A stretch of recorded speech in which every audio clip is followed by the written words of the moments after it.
Buenos días, reciban un saludo a la distancia. Soy estudiante de la Universidad Virtual del Estado de Guanajuato, Gildardo Reynoso, con matrícula académica 2103-2000. Actualmente estoy cursando el módulo de Derecho Procesal Laboral con la asesoría de la maestra Lidia Aurora López Núñez, por lo que al día de la fecha compartiré por esta vía el reto 4, que lleva por nombre ¿Qué procede? Por lo anterior, las instrucciones del reto enuncian analizar un caso hipotético, en el cual se tendrá que elaborar la resolución correspondiente bajo la óptica de ahora ser el juez, siendo que el siguiente caso plantea la demanda ordinaria laboral sobre la acción de la indemnización constitucional por despido injustificado para la parte actora de nombre Marcela Barrón Uribe en contra de Edgar Marina Arteaga, quien interactúa en su carácter de director general de defensa del asegurado. Por lo tanto, en Morelia, Michoacán, a 7 de julio del año 2022, vistos para dictar sentencia en los autos del expediente número 34678 relativo al procedimiento ordinario laboral promovido por Marcela Barrón Uribe en contra de Edgar Marina Arteaga ante este Tribunal Laboral del Estado de Morelia, Michoacán de Ocampo. Por consiguiente, al resultando, mediante escrito presentado el 18 de abril del año 2022, la parte actora demandó el pago de las siguientes prestaciones: el pago de la indemnización constitucional, el pago de 20 días de salario integrado, el pago de salarios caídos o vencidos, el pago de vacaciones, aguinaldo y prima vacacional, el pago de prima de antigüedad y el pago del interés legal. Prestaciones que fundó la parte actora en los hechos que se plasman a continuación a manera de síntesis.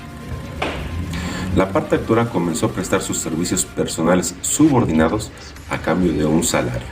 bajo la subordinación y dependencia económica del ahora demandado, contratación que se dio de manera verbal y por tiempo indeterminado, habiéndose asignado por la parte patronal la categoría del auxiliar jurídico.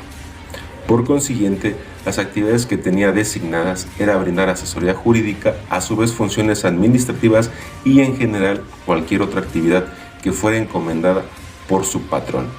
Actividades que realizó con honradez, puntualidad, eficiencia y profesionalismo, las cuales siempre eran supervisadas por el C. Edgar Marina Arteaga en su carácter de director general de la patronal y la C. Isela Santoyo Linares en su calidad de directora jurídica de la patronal.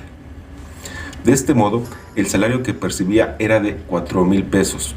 los cuales se pagan en efectivo los días 15 y 30 de cada mes dentro de la fuente de trabajo de la demandada, a su vez de manera personal por el hoy demandado. Por lo que de forma inexplicable, con fecha 14 de enero del año 2022, siendo aproximadamente las 17 horas, dentro de las oficinas de la fuente de trabajo y estando la suscrita laborando, se acercó el C. Edgar Marina Arteaga, quien se ostenta como el empleador y responsable de la fuente de trabajo, y sin medir causa alguna le dijo a la parte actora: desde este momento estás despedida, toma tus cosas y retírate, y ni creas que te pagaremos finiquito alguno, pues no te lo mereces. A lo que la parte actora solicitó explicación alguna sin tener resultado. De esta manera, el despido no se integró por alguna investigación administrativa laboral o por alguna irregularidad laboral. Asimismo, nunca se le entregó acta de rescisión laboral. Así pues, durante todo el tiempo que duró la relación laboral, los demandados omitieron pagarle vacaciones, prima vacacional como aguinaldo, como de otras posiciones. De esta manera, en fecha 30 de marzo del año 2022, fue legalmente emplazado el demandado en el domicilio ubicado en la calle Aristeo Mercado 267, Colonia Nueva Chapultepec, Morelia, Michoacán, habiéndole otorgado un término de 15 días a fin de dar contestación a la demanda instaurada en su contra, según consta en acta realizada por la actuaria adscrita a la Unidad de Medios de Comunicación del Poder Judicial del Estado de Morelia. Por lo tanto, se tienen por admitidas las peticiones y las pruebas desahogadas a la parte actora de fecha 26 de enero del año 2022. De esta manera se declara cerrada la etapa escrita del presente procedimiento y se fija día y hora para la celebración de la audiencia preliminar. Asimismo, el 27 de junio del año 2022 tuvo verificativo la audiencia preliminar prevista en el artículo 873E de la Ley Federal del Trabajo,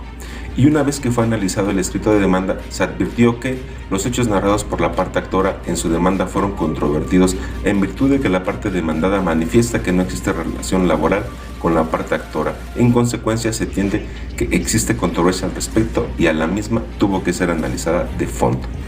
Además, se procedió a la etapa de admisión o desechamiento de las pruebas ofrecidas por la parte actora y se ordenó su preparación. En lo que respecta a la parte demandada, se le estuvo por no aportando pruebas y perdiendo el derecho de hacerlo al no comparecer a la mencionada audiencia. Por consiguiente, en fecha 7 de julio del año 2022, se celebró la audiencia de juicio y se le concedió el uso de la voz a la parte actora para que formulara los alegatos de su intención, mismos que quedaron plasmados en audio y video dentro de la audiencia en que se actuó. Por otra parte, se declaró precluido el derecho de la demandada para formular alegatos. Dada su importancia y su incomparecencia a la audiencia de mérito, en consecuencia se declaró cerrada la etapa de juicio y se ordenó emitir sentencia por escrito de conformidad en los artículos 720 y 873J de la Ley Federal del Trabajo. Por lo que este honorable tribunal considera competencia para conocer y resolver el presente asunto conforme a lo dispuesto por los artículos 123, apartado A, fracción 31 de la Constitución Política de los Estados Unidos Mexicanos, 525 y 604 de la Ley Federal del Trabajo. De esta manera, la vía ordinaria fue la idónea conforme al artículo 870 de la misma ley, pues el conflicto individual en cuestión no contempla una tramitación especial en dicho ordenamiento al versar sobre la indemnización constitucional y el pago de salarios caídos, así como de otras posesiones de carácter autónomo. Por lo tanto, la fijación de la litis en el presente asunto quedó establecida en razón alguna de que el demandado no compareció en manifestar o alegar algo en su contra y por consecuencia se tuvo por perdido el derecho a interponer excepciones y defensas, esto en términos del artículo 873A, primer párrafo de la Ley Federal del Trabajo. Así pues, en relación con el sistema de valoración de pruebas, este tribunal, para efectos de valorar las pruebas ofrecidas y desahogadas en el presente juicio, adopta el sistema de libre convicción o apreciación de pruebas, conforme lo dispuesto por el artículo 841 de esta ley.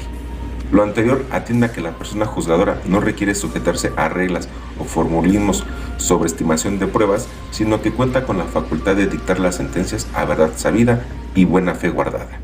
apreciando los hechos en conciencia, pero con la obligación de estudiar pormenorizadamente las rendidas, haciendo la valoración de estas. Asimismo, tiene la obligación de expresar los motivos y fundamentos legales en que apoya su decisión. En otras palabras, cuenta con la facultad de determinar el valor que merece cada medio de prueba, con la condición de que motive y funde su decisión conforme a las reglas de la lógica, la experiencia y el conocimiento, razones por las cuales se procede a realizar su valoración tanto en lo individual como en su conjunto de manera adminiculada y relacionadas con los hechos que son motivo de controversia, pues su análisis aislado de los hechos de nada serviría en atención a que se pretende, a través del análisis de los medios de convicción, emitir una sentencia con argumentos sólidos y suficientes para admitir la controversia cuyo estudio nos ocupa.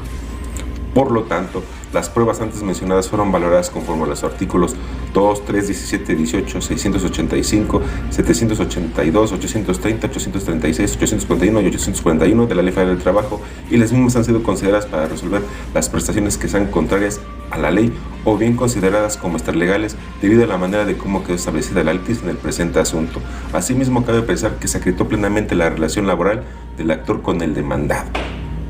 Por consiguiente, este tribunal resuelve que se declaran procedentes las prestaciones ejercidas por la parte actora mediante vía ordinaria individual, donde acreditó su acción principal en contra de la demandada, quien no opuso defensa ni excepciones. Asimismo, se le condena al demandado a pagar a la parte actora la cantidad de 54,773 pesos por concepto de indemnización constitucional. Asimismo, se condena a la parte demandada a pagar a la parte actora la cantidad de 2,200 pesos por concepto de pago de 20 días de salario integrado por todo el tiempo que subsistió la relación laboral. Asimismo, se condena a la parte demandada a pagar a la parte actora la cantidad de 48,000 pesos por concepto de salarios caídos desde el día del despido injustificado, siendo el 14 de enero del año 2022, hasta por un periodo máximo de 12 meses, cuantificándose en el presente caso hasta el 7 de julio del año del 2022, fecha de la emisión de la presente sentencia. Asimismo, se condena a la parte demandada a pagar a la parte actora la cantidad de 743 pesos por el concepto de vacaciones Además, la cantidad de 186 pesos concepto de prima vacacional y la cantidad de 2.928 pesos por concepto de aguinaldo correspondientes al tiempo que subsistió la relación laboral. Asimismo, se condena a la demandada a pagar a la parte actora la cantidad de 485 pesos por concepto de prima de antigüedad. Y por último, se condena al demandado a pagar a la parte actora la cantidad de 4.350 pesos por concepto de pago de interés legal a que se refiere el artículo 48 de la citada ley, al ser el despido imputable a la parte patronal demandada a razón del 2% mensual. De tal guisa, hágase saber a las partes que, conforme a lo dispuesto por el artículo 847 de la Ley Federal de Trabajo, cuentan con un término de 3 días para solicitar la aclaración de la presente resolución, esto es, para corregir errores o precisar algún asunto sin que pueda variarse el sentido de esta. Además, con fundamento en el artículo 945 de la Ley Federal del Trabajo, se concede un término de 15 días para el cumplimiento de la sentencia. Así, definitivamente juzgando, lo resolvió y firma el ciudadano licenciado Gilardo Reynoso, juez de lo laboral del Estado, ante la fe de la ciudadana secretaria licenciada Maril Nora Macarena, con quien actuando damos fe. Y sin nada más que decir, gracias por su tiempo y espacio, por lo que tengamos un excelente día y recordemos, somos VG y hasta la próxima.